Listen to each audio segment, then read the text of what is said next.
वैदिक एस्ट्रोलॉजी में आपका अभिनंदन। आप सबके साथ आज मैं नक्षत्र द गेम चेंजर के बारे में बात करूंगी, लेकिन उससे पहले आप सबका अभिनंदन कि आपने हमारे YouTube और Spotify चैनल्स को लाइक शेयर सब्सक्राइब किया और वहां अपने सुझाव और अपने कमेंट्स लिखे। यदि आपने हमारे चैनल्स को सब्सक्राइब नहीं किया है तो जरूर करें और बेल आइकन भी दबाना याद रखें ताकि आपको अपडेट्स निरंतर मिलती रहे।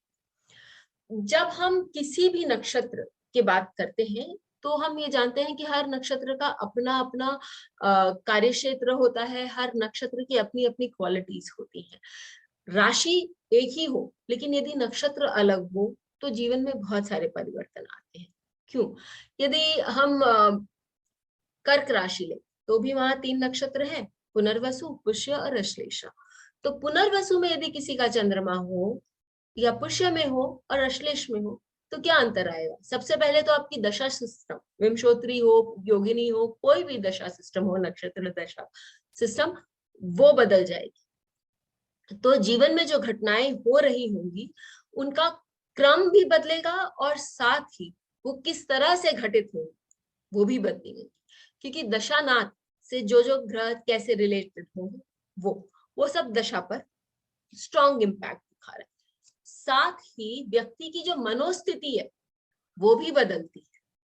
किसी भी चीज को सोचने की जो क्षमता है वो किस तरह से वो सोचेगा वो सारी चीजें चंद्रमा पर निर्भर करती हैं और कौन सी दशा पहले आती है वो बताता है।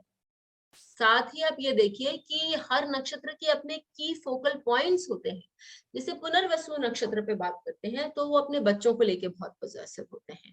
पुष्य नक्षत्र पे बात करते हैं तो वो अपने काम के प्रति बहुत dedicated at the level of being वर्कोहॉलिक्स। तो वो इतने काम में व्यस्त रहते हैं कि वो चीज उनके जीवन में प्रॉब्लम क्रिएट कर सकती है। अश्लेष नक्षत्र पर मैंने बहुत बार वीडियोस बनाए हैं और बताया भी है कि माँ को लेकर या परिवार वालों के कारण जो यातनाएं व्यक्ति भोगता है उन सब चीजों के साथ आप जूझते हैं। तो ये चंद्रमा एक ही राशि में है लेकिन अलग अलग नक्षत्रों में है और हम उसका प्रभाव देख सकते हैं।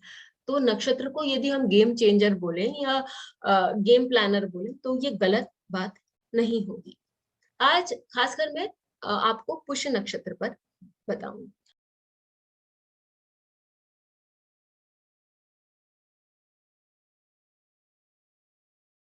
तो यदि हम पुष्य नक्षत्र के बारे में पढ़ें, हमें ये मालूम है कि पुष्य नक्षत्र गुरु बृहस्पति का नक्षत्र है।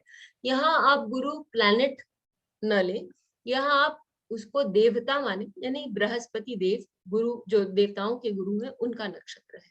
आप देवताओं के भी यदि गुरु हैं तो वो ऑब्वियसली बहुत बहुत ही पढ़े लिखे या हम कहें उन बहुत ज्ञानी है और उनके पास बहुत सारे हुनर। तो ऐसे व्यक्ति के पास बहुत सारा ज्ञान भी होगा, चंद्रमा हो या कोई भी प्लैनेट हो, तो ऐसे व्यक्ति के पास बहुत सारा ज्ञान, व्यक्ति बहुत सारे चीजों को जानता भी होगा, उनका हुनर भी बहुत स्ट्रांग होगा। लेकिन हर नक्षत्र में अपना यदि कोई स्ट्रांग पॉइंट है तो डार्क साइड भी है। जो कड़े से कड़ा नक्षत्र होगा यदि उसका डार्क साइड ज्यादा होगा तो उसका स्ट्रॉन्ग साइड भी या लाइट साइड या ब्यूटीफुल साइड भी होगा। उसी प्रकार ये नक्षत्र जो माना गया है कि इसका ये सबसे अच्छे नक्षत्रों में इसकी गिनती है, उसमें कहीं ना कहीं एक छोटा सा दाग है और वो दाग क्या है? वर्कोहलिज्म, यानी कि अपने काम में अत्यंत व्यस्त रहना। गुरु जो इसके देवता माने गए हैं वो अपने काम में बहुत ही व्यस्त रहते थे। वो देवताओं की को सलाह देना, देवताओं के लिए पाठ पूजा करना और उनकी शक्ति में वृद्धि लाना, ये सारी चीजों पर इतना ध्यान देते थे कि उनकी खुद की मैरिड लाइफ जो है वो उसके कारण सफर करती थी।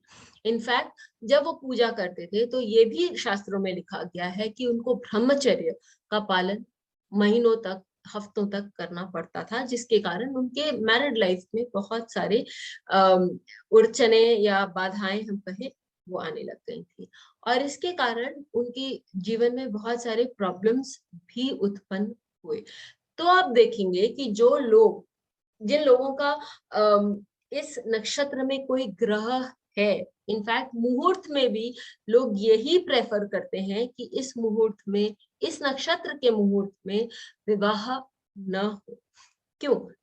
क्योंकि यदि आप देखें तो हो सकता है कि व्यक्ति के जीवन में किसी और का आगमन हो, सेपरेशन हो सकता है, डिवोर्स हो सकता है, या कम से कम ये तो होएगा ही कि व्यक्ति अपने काम में इतना तल्लीन रहेगा कि वो कभी भी उसके पास उतना समय नहीं होगा कि वो अपने घर वालों को अच्छे से खुश कर सके, या उनके घर वालों को हमेशा कंप्लेन रहेगी कि अपने काम में इतना व्यस्त रहता है कि इसके पास समय नहीं है घर वालों को देखने के लिए, या वो इतना कर्तव्य परायण होगा कि अपने काम को ही अपना जीवन मानते हुए और बाकी सारी चीजों की अवहेलना न भी करे तो उसको नजरअंदाज की बाद में कर लेंगे, बाद में कर लेंगे, और हम सब जानते हैं कि बाद आता नहीं।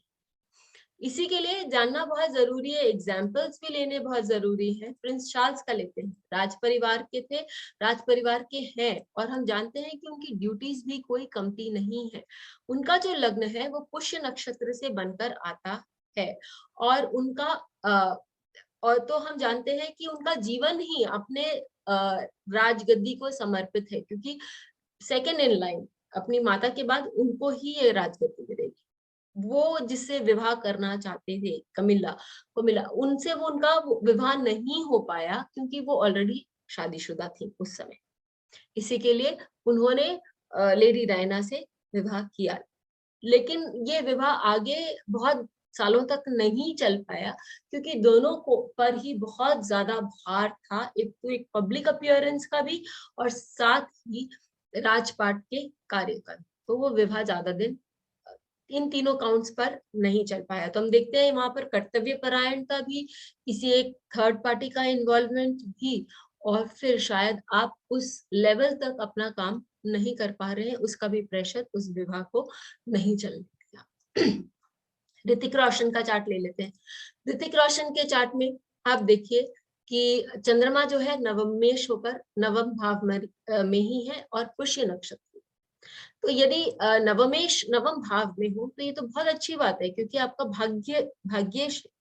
लेकिन भाग्येश आपको वर्कोहॉलिक भी बनाता है, क्योंकि आपको अपने यदि भाग्य को सही करना है या भाग्य से पाना है तो उसके लिए कहीं ना कहीं आपको कर्म भी तो करना पड़ रहा है। और वो उनके उनके चार्ट में एक और क्लासिक कॉम्बिनेशन है। यदि आप देखें कि गुरु और शुक्र की युति पर मैंने एक्स्ट्रा मैरिटल अफेयर पर भी बताया है, तो ये कॉम्बिनेशन आप उनके चार्ट पे भी देखा। तो बहुत सारी चीजें हैं इस बात का संकेत करती हैं कि हाँ, ये व्यक्ति ये कारण इस कारण से आगे लाइफ में इनके प्रॉब्लम्स भी आ सकती है, मैरिटल इश्यूज भी आ सकते हैं।